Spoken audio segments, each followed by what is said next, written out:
Magandang araw po sa ating lahat. Narito ang ating weather update. Ngayong araw, makakaranas po ng maulap na kalangitan na may kasamang kalat-kalat na pagulan at thunderstorm sa mga lalawigan po ng Palawan, Occidental Mindoro at Romblon. Samantala po itong lalabing pong bahagi po ng Luzon, kasama po ang Metro Manila ay ngayong araw makakaranas po ng bahagyang maulap lalo po sa bandang umaga. Pero sa lalabing bahagi po ng ngayong araw, asahan po ang mamuniging maulap ang paporin na may kasamang isolated na mga pagulan o thunderstorm.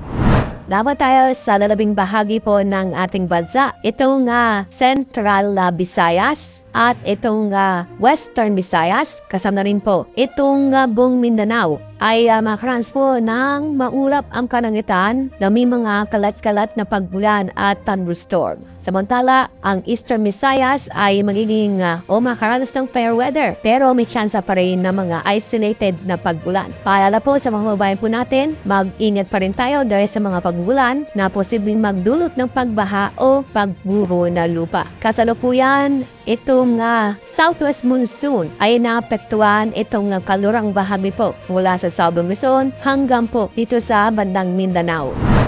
Bukas, may epekto pa rin ng southwest monsoon doon naman po sa may western section ng Southern Luzon at ng Visayas at magpapatuloy po yan sa araw po ng Sabado. Ngayon hanggang Sabado, wala po tayong inaasang mabubuo na no pressure area o bagyo sa loob po ng ating Philippine Area of Responsibility. Bukas, aasahan po ang mga kalat-kalat na pagbulan at thunderstorm sa Palawan, Occidental Mindoro, kasama rin po ang Romblon at Western Visayas. Sa araw po ng Sabado, may tsansa pa rin po ng mga kalat-kalat na pagbulan at thunderstorm. Doon pa rin po sa lugar sa Palawan, Occidental Mindoro, Romblon at Western Visayas.